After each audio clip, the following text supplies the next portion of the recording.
আওয়ামী লীগ যখন শোষকের চেয়ারে ছিল, শাসকের চেয়ারে ছিল, তখন I fought tooth and nail against them. But এখন চেয়ার পাল্টে গেছে। এখন শাসক এবং শোষকের চেয়ারে আরেকটা গ্রুপ অফ পিপল গেছে। আমার অবস্থান কিন্তু পাল্টায় নাই। আমার অবস্থান সবসময় মজলুমের পক্ষে। এখন কিন্তু আওয়ামী লীগ মজলুমের চেয়ারে। আই এম নট সেইং আমি আওয়ামী লীগের পক্ষে, বাট আমি যে কোনো অন্যায়ের বিপক্ষে। There is a thin line between these two. I am not in favor of anyone, but I am against any oppression. Any oppression. No matter what.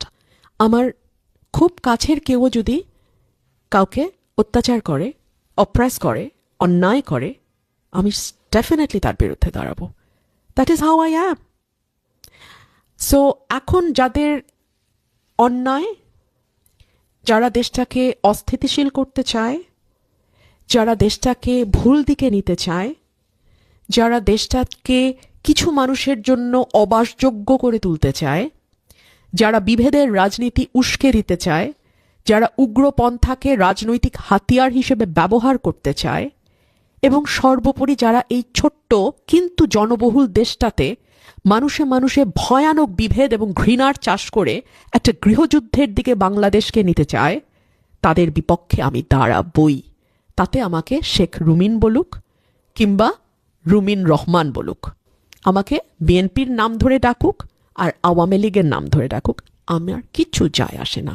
আমি এখনো মনে প্রাণে বিশ্বাস করি noisy people are very limited. আমরা ওদের নয়েজটা খুব শুনি। ওরা ফেসবুকে অনেক সরব, ওদের এক একজনের 500টা করে ফেক অ্যাকাউন্ট, ওরা বট বাহিনী চালায়। সো আমরা মনে করি ওরাই বোধহয় বাংলাদেশ। না, ওরা কিন্তু সংখ্যালঘিষ্ঠ, দে আর দ্য মাইনরিটি। মেজরিটি কিন্তু চুপ থাকে। হ্যাঁ, এই চুপ থাকার মাসুল দিতে হয় পুরো দেশকে। তারা চুপ থাকে এবং তাতে পুরো দেশটা আরো আরো ডিজাস্টারের দিকে যায়। কিন্তু ভিতরে ভিতরে কিন্তু তারা জানে যে what Rumin is saying is right, what she is doing is right.